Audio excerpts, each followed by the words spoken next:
Hello, True Duelists. My name is Craig Fee, and as always, welcome to the new card report. Another week, another set of reveals from Cyberstorm Access? Absolutely. I hope you're a fan of the Albaz lore, or maybe a fan of Fleur de Lis's corpse. Do not answer that, I don't want to know. Regardless, it seems that not even death can stop this knight card from being printed again and again and again in different forms in the story, because I don't know, someone said she died, and I guess she's back. Who knows? You can explain to me in the comments. I'm not going to pretend to know or understand the Albaz lore any more than I do. Regardless, Despian Lulawalilith? Reading is optional. It's a Synchro Fleur de Lis, a level 12 monster needing a level 4 tuner exactly, and one or more non-tuners. That has the effect that once per turn, if a monster leaves the opponent's extra deck, it can give all monsters you control 500 attack, and then negate the face-up monster effect of your choice. Doesn't target, you just can negate one face-up monster's effects. And as all Albaz extra decks do, if this card is in your graveyard during the end phase, it has an effect. This one summoning a light spellcaster from your hand or deck whose attack is equal to its own defense. Seems pretty decent. Its negate effect triggers if the opponent summons from the extra deck, so far as I know, because a card left the extra deck and went to their field. And, you know, the attack buff is permanent, so shweed. The only problem, I guess, is that it's level 12. I don't know if that's much of a pain in Albaz decks or not. From what I'm seeing, no, so maybe it's not a pain at all, who knows? Maybe it's the best means to get Ecclesia from the deck. Maybe it's just an extra foolish burial target. You tell me, I am not a branded expert. Swordsoul have also received a new spell card, this one being Swordsoul of Blazing Awakening. Blaze it indeed. Whose effect is this? It's the spell cards. It requires a Synchro monster on your field and lets you target a card on your opponent's field or in their graveyard to banish it. Which, whoa, that comes with Chow Fang. Holy yeah, dude. Synergy. It also has the grave effect that if your opponent controls a Ritual Fusion, Synchro, Xyz, or Link monster, you can banish a Synchro from your grave to add this back to your hand. It's funny how they've made a handful of Swordsoul cards since the initial wave, and just about every single one of them has been dog shit. This is another bad one as far as I'm concerned. You know, it's just here to fluff the archetype. I don't know that this will ever actually see play. Why couldn't it be a quick play instead? Does Swordsoul need that? No. Would they play it? Probably not. But it'd be better that way. So, Swordsoul haters, you can go ahead and shout out in the comment and just talk about how the deck deserves bad cards for already being good. And then in a few years' time, once it's out of the meta, we can talk about how fun and good and interesting it is. The same way it is with all rogue decks. Rogue decks. Rogue, of course, meaning a deck you're playing that isn't tiered. Brigade have also received a new spell card, and theirs is a quick play. So there you go, off to a better start than the Swordsoul card. Brigade Roar is not a reference to the Katy Perry song, but I can probably find a way to force it. Its effect will require you to control a Link monster, and will then target an effect monster on the field. You'll send a Brigade card from either your main or extra deck to the graveyard, and then an effect will be applied to the monster targeted, depending on the card type sent. If you send a monster, it will make the target's attack 0. If you send a spell, it will negate the monster's effects. And if you send a trap card, it's a compulse. I don't know how good this is, if I'm being completely honest. At first glance, this seems just kind of mid. No, mid as fuck is what the script says here. The fact that it can send spell and traps makes me think that it was designed more with the Brigade Link 5 in mind, because that card needs 3 separate Brigade spell and trap in your graveyard to have an effect and be useful, and even then it feels more win more than useful, so how good is that? How good is setting up a win more card? That's my initial take on it. But it can be a negate on turn 1 when you're going second, it can compulse a problem card, and it can push for an OTK by dropping something's attack to 0. It doesn't feel like it's broken or insanely good by any stretch, or even necessarily what Brigade needs, but there's a versatility in it that can make it annoying. I don't know that many meta builds will play this card for sure, but I can definitely see it annoying people as a solid spicy tech at locals. Take from that what you will. Look, all I'm saying is if you see me playing Brigade in 2023, you're gonna see me roar. Nailed it. Great Katy Perry. Fucking next segment. I hate this. Branded, of course, also got support with a new continuous trap in Blazing Branded King. This lets you target a fusion monster that mentions Albaz you control and negate all face-up cards currently on the field except for the targeted fusion monster. The other effect is that during the end phase, if a fusion monster was sent to the graveyard, this turn you can add this card from your graveyard back to your hand, which is cute. It seems incredibly abusable. If that translation is right and I understand this effect correctly, this can be activated as Chainlink 4 and then negate all face-up cards on the field, including, say, a normal spell that is yet to properly resolve from the opponent. Fuck your Lightning Storm, kid. And it's on a searchable in-archetype skill drain. It's pretty decent, if I do say so myself. Nordic topped a regional with a similar card, if I'm not mistaken, not too long ago, and if fucking Nordic can top a regional with a card with this effect, surely Branded could make good use of it, because not many things can reliably negate evenly matched and Branded, I don't think, and this is a card that could, so yeah, I'm gonna go ahead and call it pretty fucking good. And while that may be it for the lore cards this week in regard to the Albaz, it is not it for support because here's some random one-offs. Starting with a new virtual world. Yeah, VW got a rank 9 finally. Nobody commented about VFD, that card fucking sucked to play against and I don't want to remember it. Thanks. Virtual World Tiger Yugioh? It's their new rank 9. And it's at last, the rank 9 is here. It's got 2600 attack, 2800 defense. Its first effect will require you to control VW gates on the field. If you have 2 differently named VW gates, this card can attack directly. And if you have 4 or more, it's unaffected by card effects except for VW effects. It's got that Super Quantal Towers-esque effect if you actually are willing to put up the 4 virtual world gates.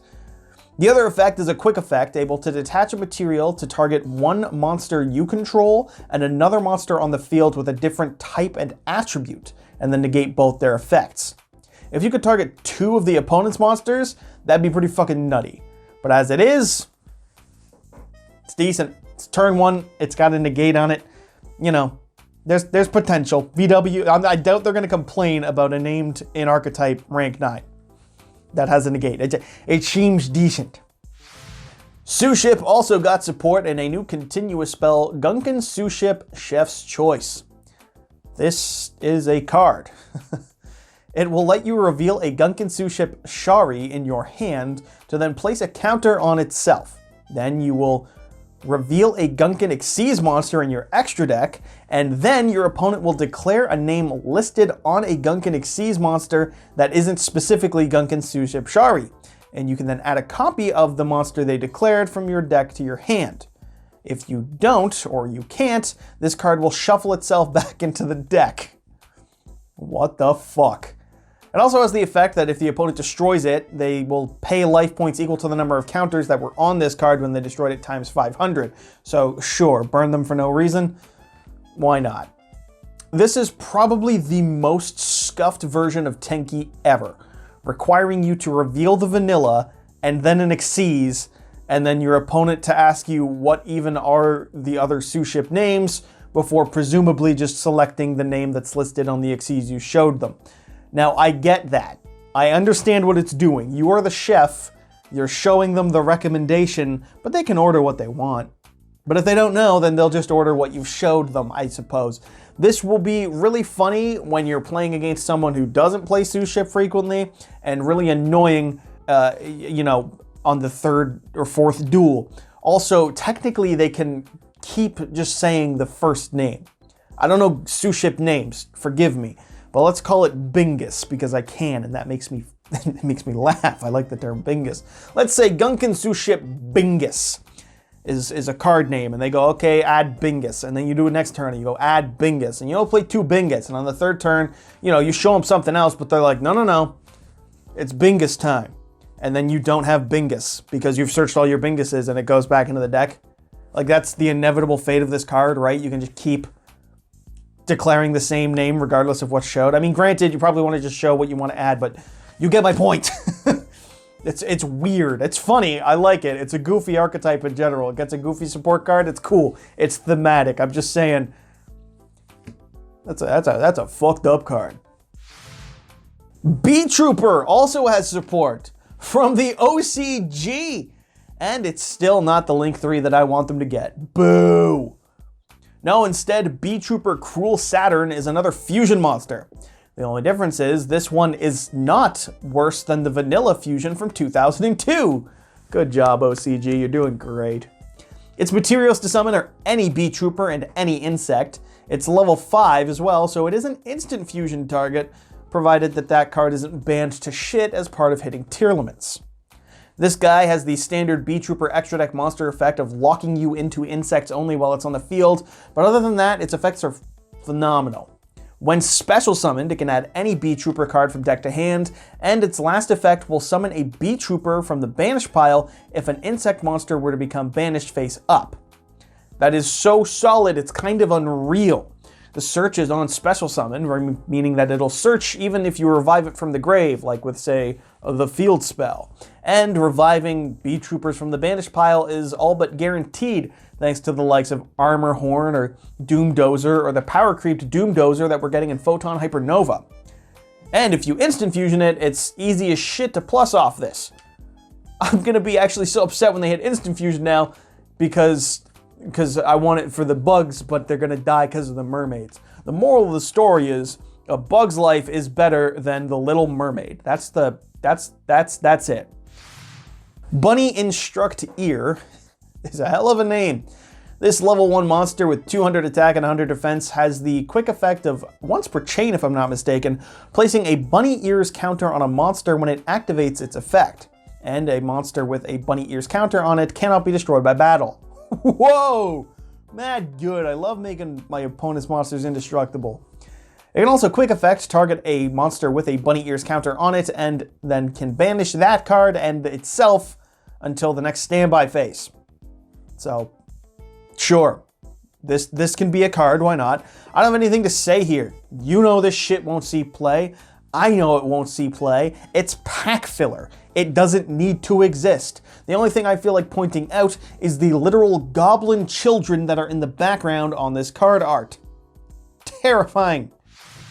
And speaking of goblin children, they also appear on first purchase of the year. What was yours? Mine was disappointment. Yes, I paid money for a Bystial engine, and I don't use them because I'm smart. No, this is a trap card. First purchase of the new year. A generic one that on activation excavates the top 5 cards of your opponent's deck and then lets you pick one of them. You will then declare some number of life points in multiples of 100 up to 3,000. Your opponent can choose to gain that many life points, you'll lose that many life points, and if they chose to do the life point thing, you'll add the chosen card to your hand. The rest will then be placed back on top of the deck in the same order, if I'm not mistaken. I saw someone say that this card literally just looks at the top 5 cards from the opponent's deck, and I agree completely. Because why would you give your opponent a card? If you don't, they just go -1, get a little bit of information on what your next draw will be, and then if you go into your deck at all at any point, it will be shuffled and the information will be irrelevant. So, why would you ever give them the card? On the off chance you pick something good and versatile, like a hand trap, absolutely not, you're not getting the card. If you just pick one of my archetype engine cards, no, I want them, it's my deck, I'm playing them. And I mean, even if you get them, what are you gonna do if you take an Aluber for your Swordsoul deck? What's the game plan there? I don't get it. I see no situation where you get a card where you want, or any card at all. But hey, the Goblin Kid got a Block Dragon, and I've been waiting for that shit to come off the list in the TCG ever since Hulk died. So, fuck you, Goblin Kid. Where's my present? And the card that you are here to hear about, the new spell card, Master Rule 6. No, that joke's already old by the time you're watching this video. It's the new spell Time Rendering Morganite.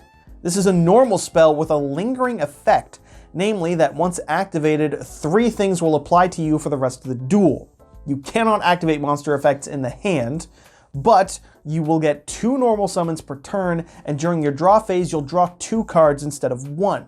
It also has a graveyard effect to banish itself from the grave and then discard another copy of itself to make your opponent unable to activate monster effects in response to your normal summons. This card is interesting. On activation, it shuts off hand traps for you forever, and is really only a double summon on the turn you initially activated. But for the rest of the duel, it's double summon every turn for freezies, and you're getting 2 draws per draw phase. That definitely isn't splashable. This in Nekroz is so funny to imagine that I felt it worth mentioning Nekroz as a deck in 2023. Also, almost everyone says this is Flu support, but does Flu really struggle to get normal summons? Is that what the deck is missing? Is that what the deck is missing? Is it access to a 3rd normal summon? It already means you'll have to cut Shifter from the deck, which is the honorary Flu hand trap, and I don't think it does enough to push Flu forward from what it's already doing to really warrant playing. Plus, sure, you get 2 draws per turn, but what are you going to draw? More tribute summons? Like, cool, because you're not going to draw hand traps. You don't get to use them anymore. So, no, I don't think this is quite the right card for Flu. I'm not going to say it's terrible in Flu. I just don't think Flu needs this in any capacity. I actually saw Lithium 2300, aka the actual Yugi tubing goat, playtest this with Trap Tricks, which seems a much better fit to this than Flu. Draw into your trap cards, and then you can use multiple of the deck's overwhelming number of normal summons in each turn. Is it meta? Not really, but it seemed an easy enough fit and a solid one.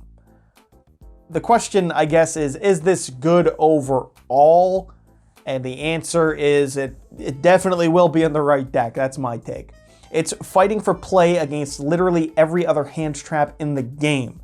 And giving up effects like Shifter or Nibiru, those are pretty damn powerful effects. That's a lot to give up.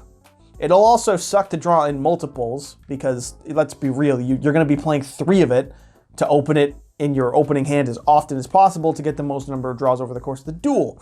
But 2 double summons, 2 normal summons per turn, 2 draws that's some pretty nutty shit. And yeah, you can also protect your normal summons from it, so it's not useless in duplicates, it's just, It's interesting. It is very much an interesting card, and not just in the practice of its effects, but in the precedent that it might set for cards moving forward. This feels like it should be effects put onto a continuous or field spell, but instead it's a lingering effect on a normal one that will last the entire duel. Where else can that be applied in terms of card design broadly moving forward?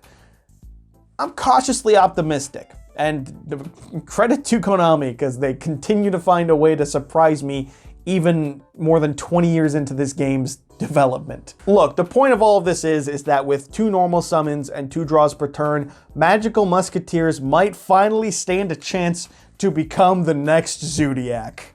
Purely based. And lastly this week, there's a new Synchro boss monster revealed as well. And based on the Chaos monsters from Photon Hypernova, I assume that it sucks ass. So let's see, because the card art's so that is a bomb-ass card today, folks. Chaos Angel is a level 10 Synchro with 3,500 attack, and its materials to summon are any tuner and 1 or more non-tuner light or dark monsters. But most notably, for its Synchro summon, you can treat any light or dark monster you control as a tuner. Interesting. As for what its effects are, if it's special summoned, it can target and banish a card on the field. Okay, solid. And it also gets bonus effects depending on the attributes of the materials used to summon it. If you used a light monster, it will be unaffected by your opponent's activated monster effects, and if you used a dark monster, it will make all your monsters indestructible by battle. That's actually a lot better than I expected, being honest. The banish is on summon and not just on synchro summon, so reviving it means you can also get that banish. And in the right deck, it's immune to activated monster effects and indestructible. Plus, since you don't need a tuner, any Bystial and any level 4 light or dark means you've got a 3500 banish and beat stick. It is yet another synchro that technically contends with the whole level 10 issue of Bonhomme Carnival exists and will always compete for the level 10, but the need to not use a tuner, or the lack of a need for a tuner, meaning it's once you've got, you know, the levels 10 on board between however many monsters of light and darks, you can get this guy out. That'll definitely make it a lot easier to find room for it in extra decks. So yeah, I'm pretty okay with this. Or maybe I'm not. Maybe it'll be a problem. Who knows? I don't think so. It looks cool, it looks good, and it ain't unbeatable. This is my type of card. I fucking love it. I'm gonna play this shit 9 days a week. Shoutouts, as always, today go to our sponsor, the LIFD Magnetic Display, a fantastic means for you to display a card that circumvents traditional card design to allow you to just summon twice per turn and draw twice per draw phase. My God, the guy who said that everything should be pendulum forever in that one video I posted yesterday was correct. That is a terrifying prospect. The card is real. That person knew what's going on. The timelines are unraveling, and I'm terrified for my life. With that being said, the LIFD display is a great way to display any of your cards of choice for any reason. And if you'd like to get yourself 15% off, you can use code YGOSTRATS at the checkout or click the link in the description. Shoutouts to LIFD as always for the sponsorship. And as always, that'll wrap it up for this week's new card report. Just covering the new cards in this one, the regular update will be out on Friday as usual. Until then, I've been your host, Craig Fee. Make sure you subscribe to YGO Strats for next week's update to impress your smokin' Italian wife, and so that you too can be a true duelist.